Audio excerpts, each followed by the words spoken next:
विघ्नहर्ता श्री गणेश, श्री गणेश, श्री गणेश। तो बताओ ईश्वर क्या है, उनका स्वरूप क्या है? प्रभु तो क्या वो शिव है जिसमें तुम्हारे पति और ससुर की आस्था है, या शक्ति है जिनमें तुम्हारे माता पिता का विश्वास है, या फिर देवी मनसा जिनके प्रति तुम्हारी अटूट श्रद्धा है? ये प्रश्न तो बहुत जटिल है।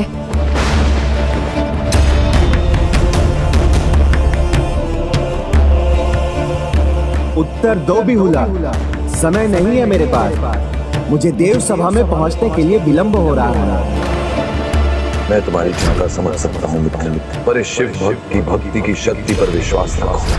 मैं अपने पुत्र का हित नहीं होने दूंगा। देवी माँ पर अपने विश्वास को अडिग रखिएगा, सदा आपका भला होगा।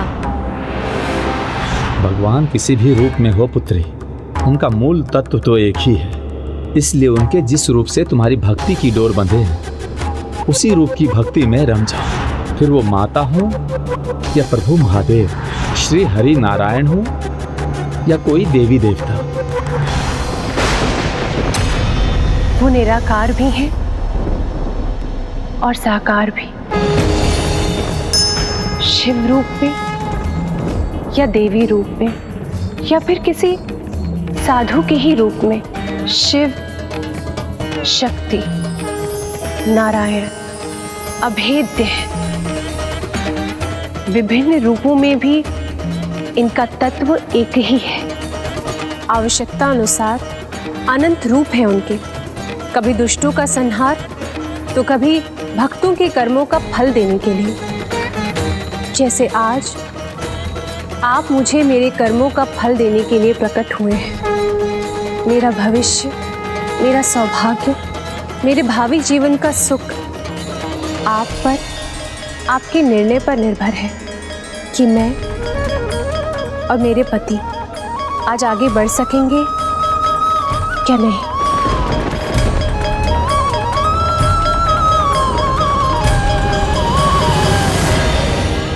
पुत्री, तुम्हें इस कर्म का फल अवश्य मिलेगा। तुमने मेरे सभी प्रश्नों के सर्वथा उचित उत्तर दिए हैं। इस यात्रा में तुमने अनेक कष्ट सहे हैं, तो अब मैं स्वयं तुम्हें यमलोक पार करवाकर देव सभा में ले जाऊंगा।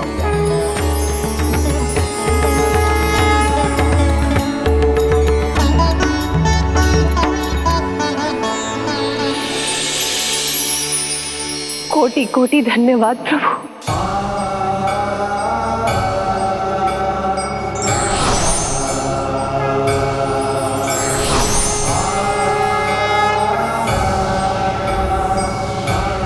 आओ पुत्री।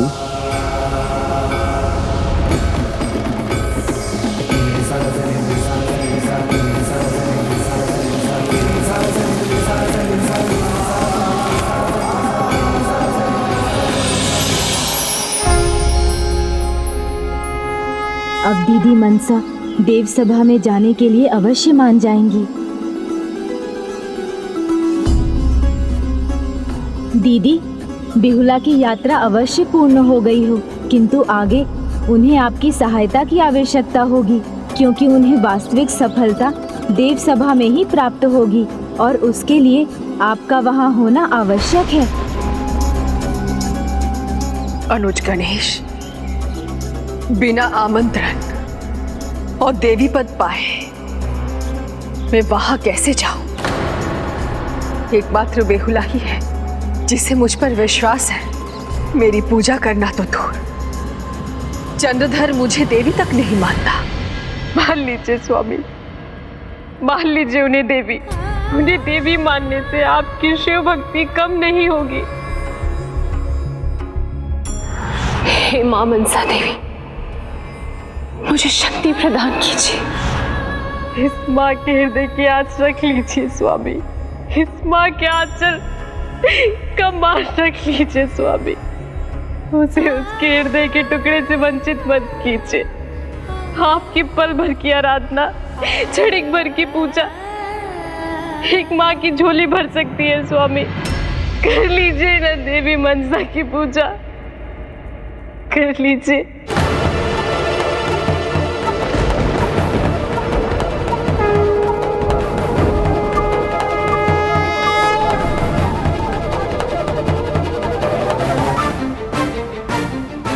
मैं आज तक शिव पूजा करता आ रहा हूं और आगे भी करता रहूंगा।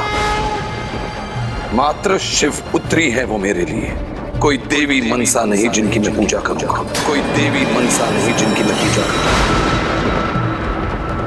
और तुम चाहते हो मैं पुनः अपना अपमान और अवहेलना सहने के लिए देव सभा जाऊं? नहीं अनुज, मैं कदापि वहां नहीं जाऊंगी।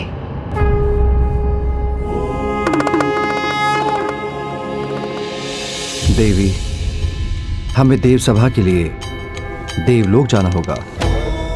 चंद्रधर और बिहुला की कथा अब अपने चरम पर पहुंच चुकी है।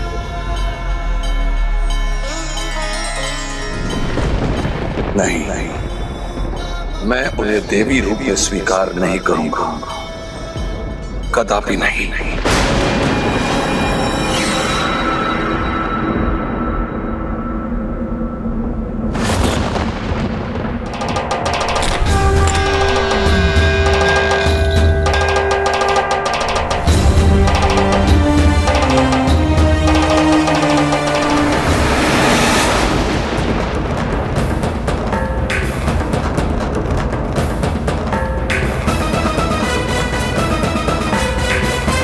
प्रणाम त्रिदेव।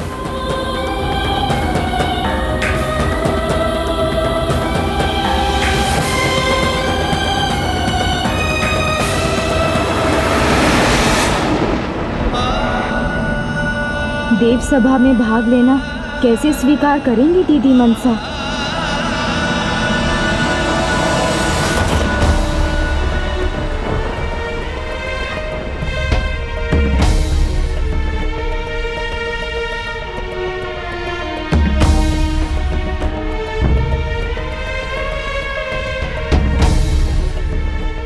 यमदेव कौन है ये? और ये यहाँ तक कैसे पहुंचे? इंद्रदेव, वो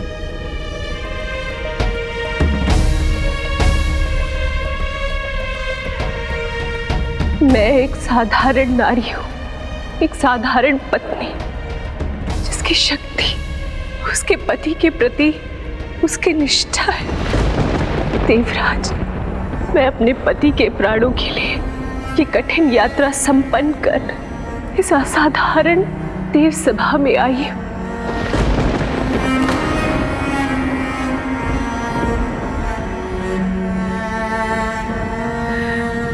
मैं क्या करूं? मैं विवश हूं। मुझे क्षमा कीजिए।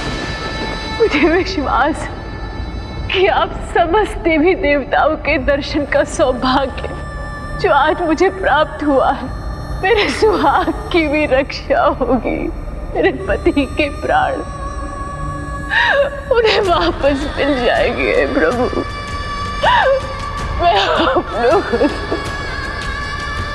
भिक्षा मांगती हूँ प्रभु। मेरे पति के प्राण उन्हें वापस कर दे प्रभु। मुझ पर अपनी कृपा करे, मेरी गुहार सुने। हे देवाधिदेव महादेव, अपनी कृपा करे। मेरे पति नित्य पावन मन से आपकी आराधना करते रहे हैं प्रभु। क्या इन्हें ये सौभाग्य प्राप्त नहीं होना चाहिए कि वे एक साथ आप सबके दर्शन का सुख प्राप्त कर सके?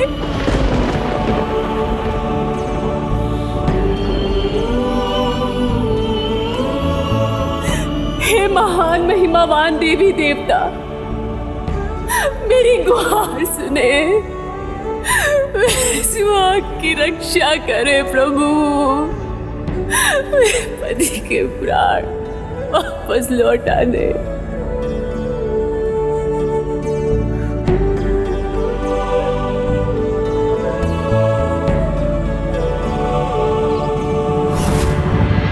दीदी, आप वहाँ होंगी तभी बिहुला के साथ न्याय होगा। वहां जाऊं किस अधिकार से जाओ गणेश?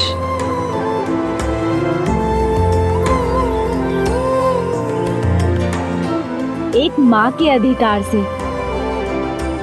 माँ मनसा देवी मेरी रक्षक है, मेरी मार्गदर्शक है, और उन्होंने मुझे यहाँ तक आकर खाली हाथ वापस जाने के लिए नहीं भेजा है।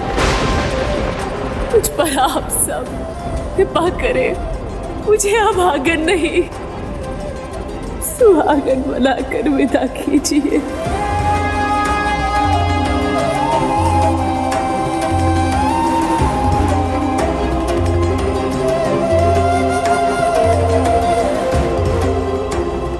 देवी के अधिकार से नहीं तो एक माँ के अधिकार से तो आप देव सभा में सम्मिलित हो ही सकती हैं दीदी।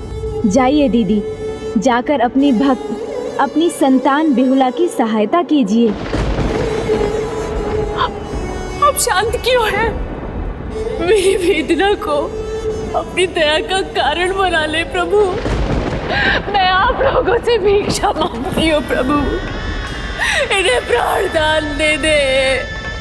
मेरे स्वामी आपके भक्त हैं और इनके पिताश्री अटूट भक्त। मेरी प्रार्थना सुन, इन्हें इनकी भक्ति का फल दे दे।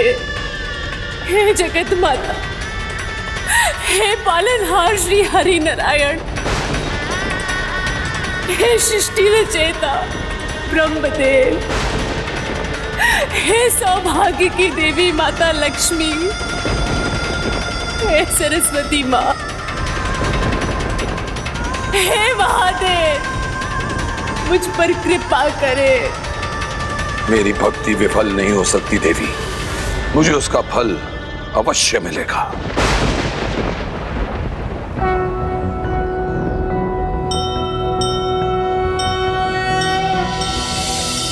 नागेन्द्रहाराय त्रिलोचनाय भस्मांगरागाय महेश्वराय नित्याय शुद्धाय दिगंबराय तस्मै नकाराय नमः शिवाय। हे जगत पिता महादेव, इस भरी देव सभा में मैं बिहुला आपसे आपके भक्त की प्राणों की भीख मांगती हूँ प्रभु, भीख मांगती हूँ। आपको माँ पुकारा है उन्होंने, इतने कष्ट सहकर वहाँ पहुँची हैं। किंतु यदि आप नहीं होंगी वहाँ तो उन्हें निराश होकर लौटना पड़ेगा। आप पर उनके विश्वास का अपमान होगा, ये तो नहीं चाहती हैं ना आप? हे भोलेनाथ, दया कीजिए।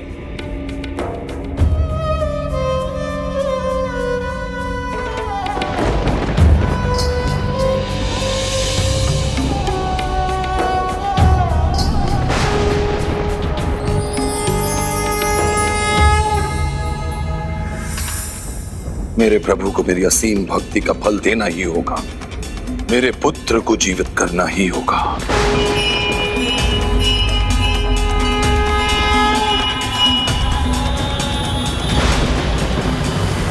दया कीजिए प्रभु।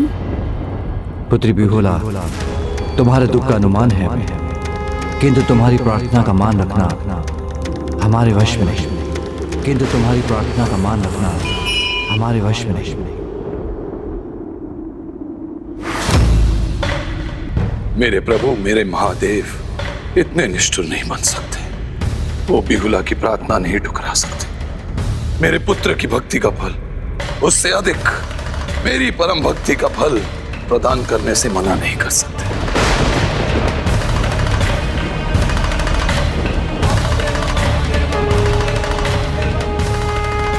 प्रभु, आप मेरी पुकार नहीं नकार सकते। आपको मेरे पुत्र के प्राण लौटाने ही होंगे। नहीं, मैं ये नहीं कर सकता। तुम्हारे पति के प्राण लौटाने का अधिकार तो एकमात्र पुत्री मनसा का ही है। तुम्हारे पति के प्राण लौटाने का अधिकार तो एकमात्र पुत्री मनसा का ही है। तुम्हें पुत्री मनसा से ही पूछना होगा। उसी के आशीर्वाद से तुम्हारे पति के प्राण लौट सकते हैं।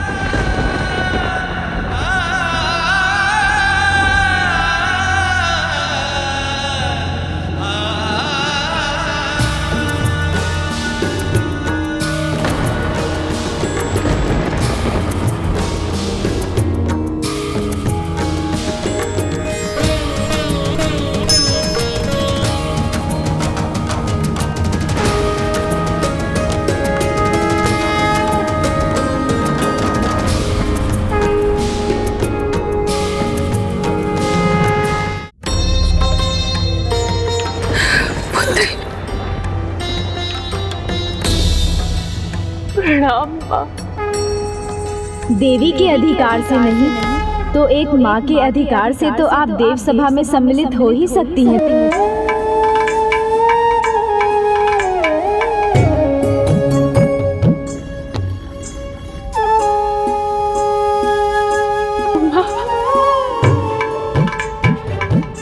माँ, मुझे विश्वास था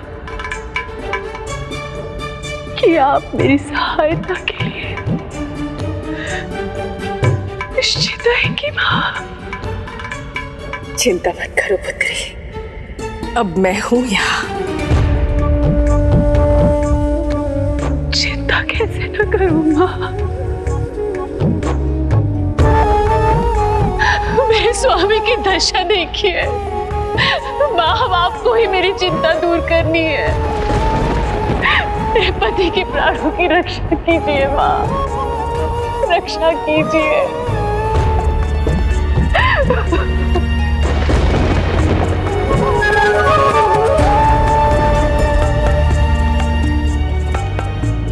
दीदी, आपकी भक्त, आपकी पुत्री आपसे कुछ मांग रही है। मुझे ज्ञात है वो मुझसे क्या मांग रही है, किंतु मैं चाहकर भी वो उसे नहीं दे सकती।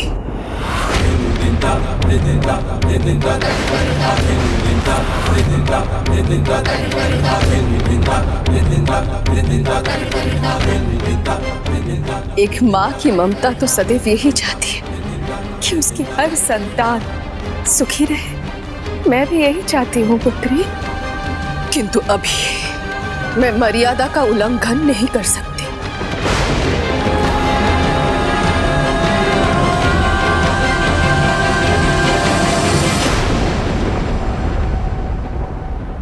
पुत्री, पक्षपात का आरोप ना लगे, इसलिए मैं चाहती हूं, मेरी ममता के कारण नहीं,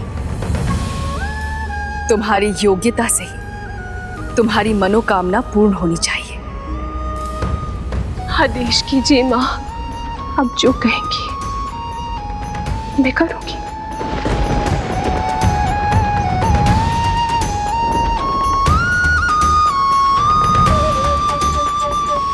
पुत्री, तुम स्वयं को अभी भी एक सुहागन के रूप में ही देखती हो ना,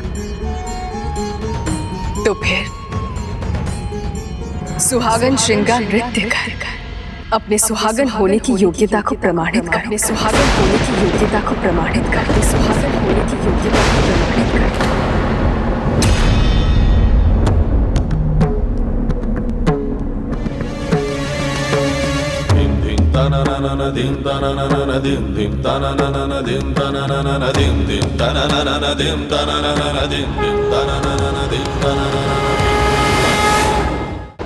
सुहागन श्रृंगार नृत्य, वो भी मृत पति के साथ, ये कैसे संभव है?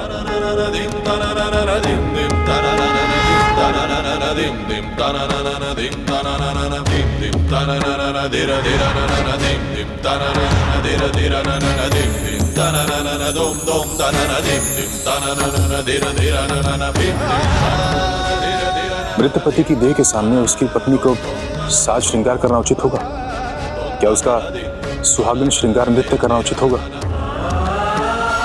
पुत्री, तुम भूखी प्यासी रहकर इतनी लंबी और कठिन यात्रा कर यहाँ पहुंची हो, थकी हुई हो, और ये नृत्य कर सकोगी तुम? श्रृंगार नृत्य पूरे 1 प्रहर करना होता है, वो भी बिना रुके। क्या ये तुम्हारे लिए संभव होगा?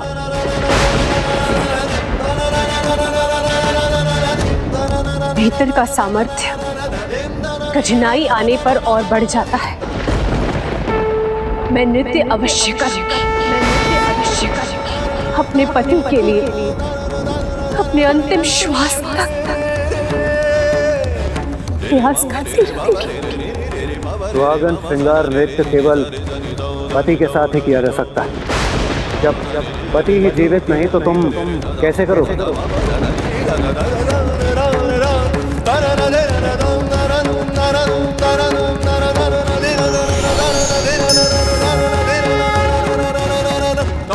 अवसर और सूर्योदय में एक समानता है। पलक झपकते ही हम उनके सुख से वंचित हो जाते हैं। संकोच मत कीजिए बेहुला। यदि आप स्वयं को सुहागन मानती हैं तो अपने विश्वास पर अटल रहिए।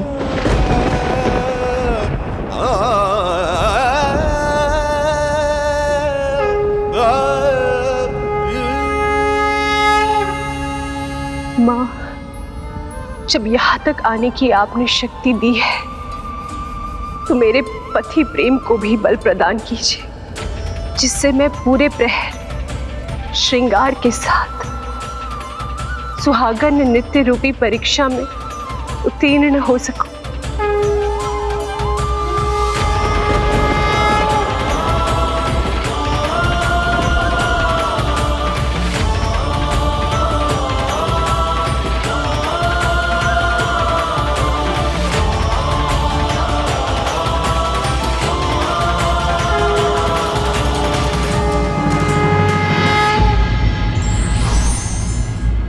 परीक्षा कितनी भी कठिन क्यों ना हो, यदि उसे गंभीरता और एकाग्रता से दिया जाए तो सफलता अवश्य प्राप्त होती है।